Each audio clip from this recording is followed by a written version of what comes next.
Hello जी, राम राम जी। कैसे हैं आप सब? आशा करती हूँ आप सब अच्छे होंगे, खुश होंगे, मस्त होंगे। तो आज है 6 जून और वार है बृहस्पतिवार। मावस का दिन है ये और टाइम हो गया है लगभग 8 या 8:30 बज गए हैं। मैं नहा धो चुकी थी, काम मेरा लगभग सारा हो गया है। अभी मैं लगी हूँ मावस का खाना बनाने में। बच्चे नहा धो रहे थे, नहा लिए थे, बस मेरे ख्याल से निशांत नहाना बाकी था, क्योंकि आज हमारे यहाँ पे है भंडारा, सुबह भी शाम भी। तो हमें जाना है भंडारे के अंदर, धोख लगाने जाएंगे।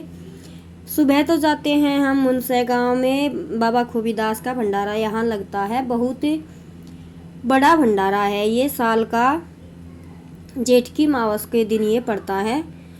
और अभी आज मैं खीर नहीं बना रही थी, क्योंकि सभी भंडारे में ही जाएंगे, फिर शाम को भी जाएंगे तो कोई खाएगा नहीं। बच्चों को भूख लगी थी, इसीलिए मैं जल्दी जल्दी से बनाने लगी हूँ हलवा। हलवा और दूध का ही मैं भोग लगाऊंगी, यानी कि मावस की जोत बत्ती इसी से करूँगी और रोटियां बनाऊंगी। तो ये अब नहा चुके थे और ये कर रहे थे मस्ती, इनको लगी थी भूख, क्योंकि किंसु के पापा, मैंने बोला था 9:30 बजे के आसपास चलेंगे, क्योंकि भीड़ तो है ही।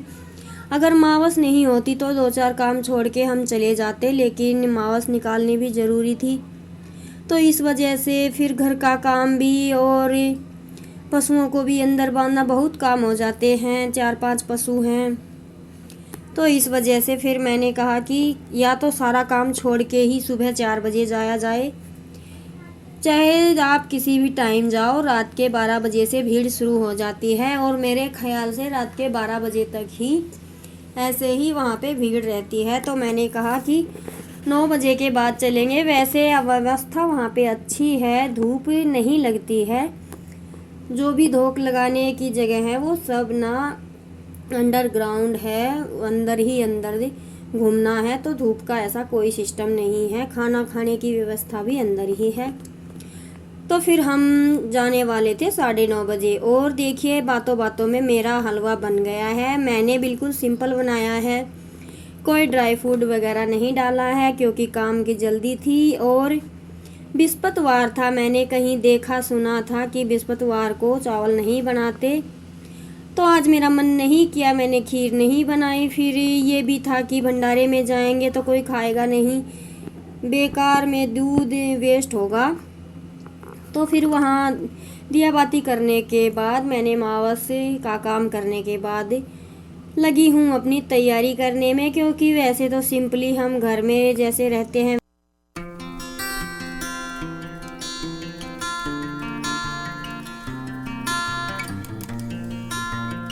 और वैसे भी देखिए गर्मी का महीना है, इस महीने में तो कुछ भी एक्स्ट्रा मेकअप वगैरह या पहनने का मन नहीं करता है।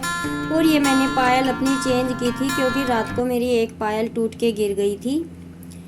तो फिर फ़िलहाल तो मैंने दूसरी चेंज कर ली थी और मैं लगी थी अपनी तैयारियों में, क्योंकि किंसु के पापा खेत से आने वाले थे, फिर हमें जाना था, नहीं तो दोपहर हो जाएगी।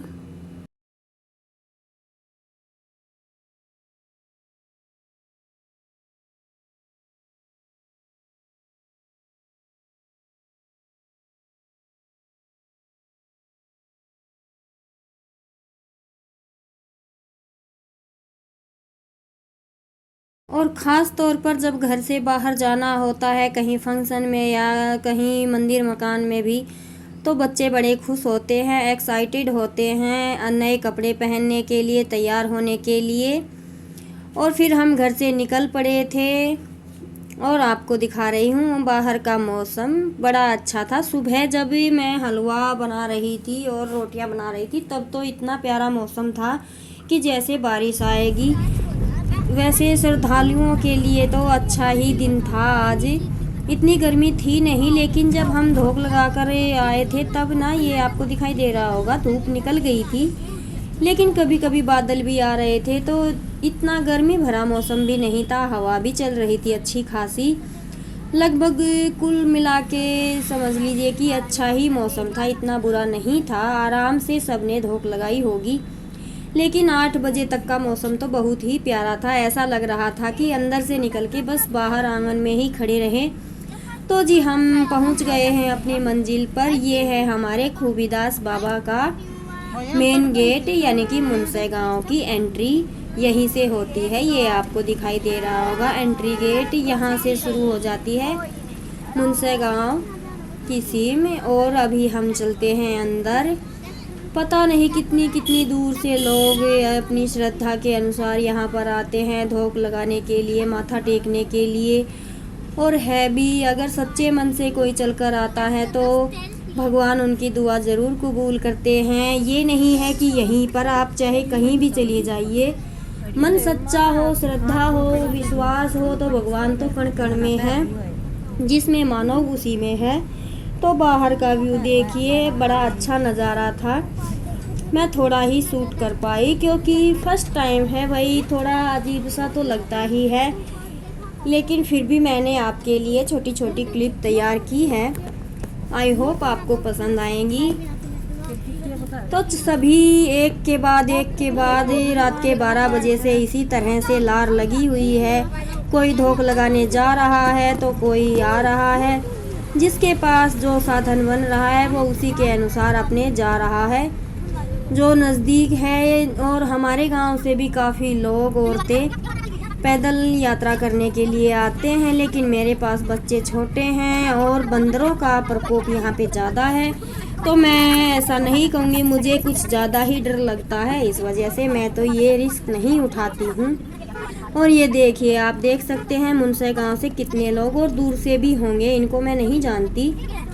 तो हम आ गए हैं नहर पे। ये है मेन पुलिया यहाँ का, यहाँ से बाबा का आश्रम शुरू होता है। और ये वही नहर है जो पंजाब से होकर निकलती है।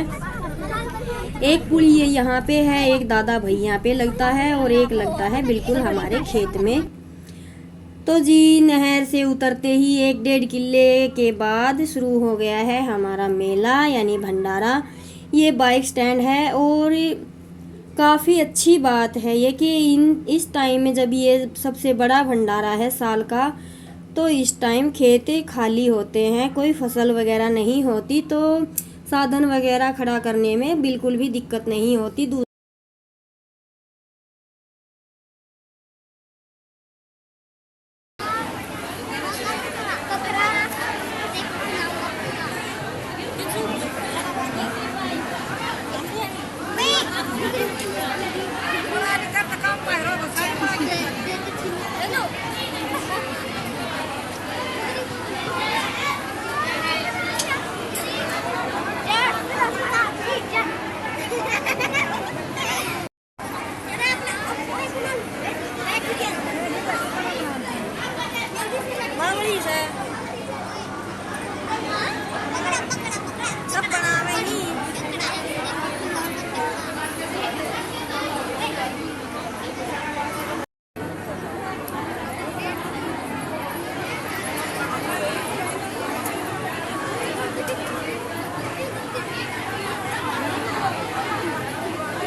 तो जी धोख लगा ली है और भरपेट खाना भी खा लिया है, जो श्रद्धा थी वो चढ़ा भी दिया है।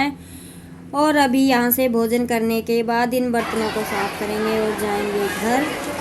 और ये देखिए लड्डू महाराज ये भी खा रहे हैं और वहाँ पे बैठी है मेरी फैमिली। जिसको जहाँ पे जगह मिलती है वो वहीं पे बैठ जाते हैं। आप देख सकते हैं ये हॉल ना 1-1.5 किले के अंदर बनाया हुआ है, इतना बड़ा हॉल है।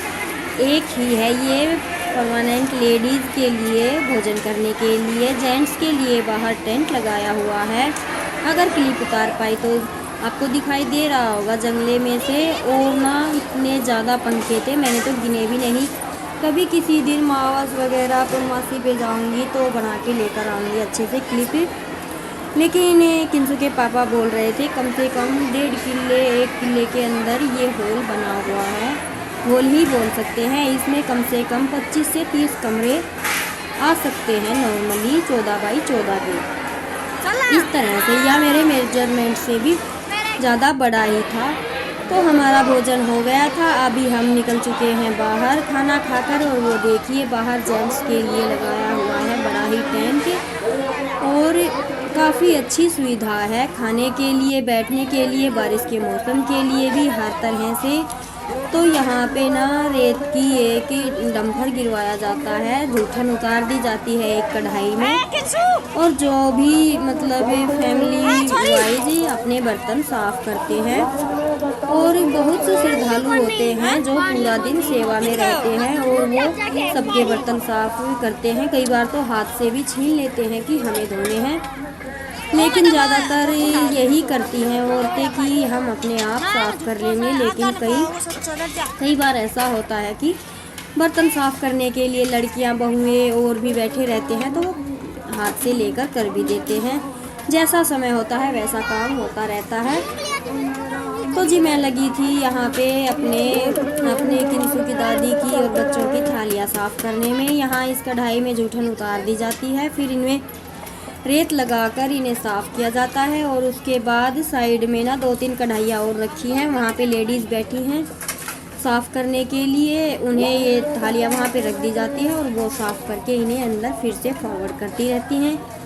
इस तरह से रूटीन चलता रहता है। लेकिन बाबा का आश्रम है, किसी चीज़ की कोई कमी नहीं है, ना पानी की ना बैठने की, किसी तरह के हवा से पंखे कूलर हर तरह। अगर भंडारा है, भीड़ बहुत ज़्यादा है, गर्मी है, इस वजह से ना पूरे में घूम के आपको दिखा भी नहीं सकती, इतनी अच्छी सुविधा है।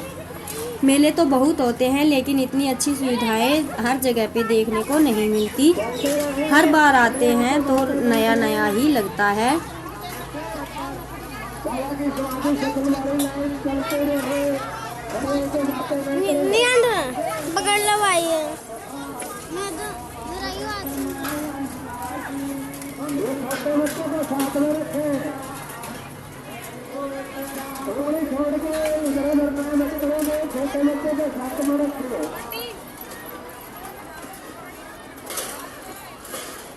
एक हमारी शक्ल में छोटा बच्चा है, तुम्हारे ध्यान करिए उनका।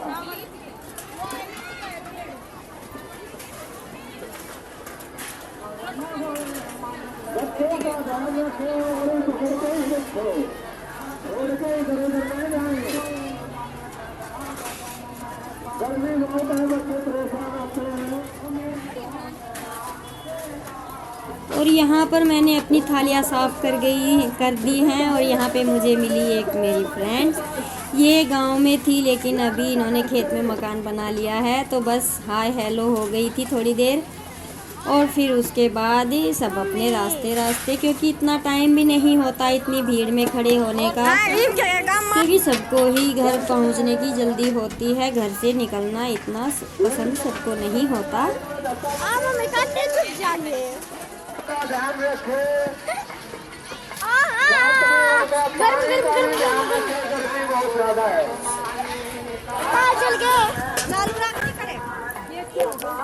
उड़ा खा जा उड़ा कर।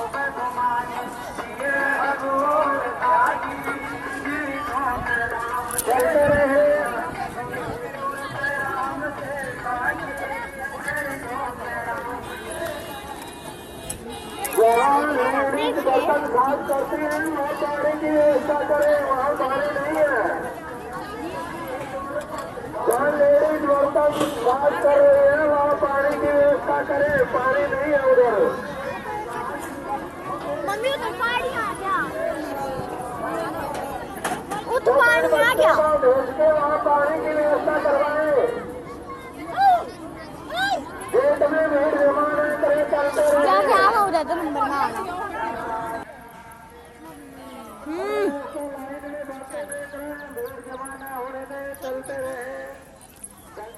ये कैसा आइसक्रीम आ रहा है? आइसक्रीम खाओगा क्या? आइसक्रीम से क्या की दी? 20 रुपये।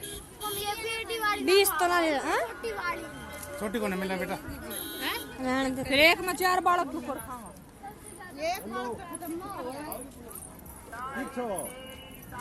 पूरा भी बड्डी क्या है आइसक्रीम है? 10 रुपया 10 रुपया। या दे दो, दे दे 10 10 आड़ी दे दे। 10 है कि जूस में ले औरंग डालनी को नहीं आप। तो जी अभी माथा टेकने के बाद आइसक्रीम खाते हुए हम चल पड़े हैं घर की तरफ। आपको मेरा व्लॉग कैसा लगा हमारा भंडारा प्लीज़ कमेंट सेक्शन में बताइएगा। और अगर मेरे चैनल पर नए हैं तो प्लीज़ इसे सब्सक्राइब कीजिएगा, लाइक कीजिएगा, ज़्यादा से ज़्यादा शेयर कीजिएगा। जय राम जी की।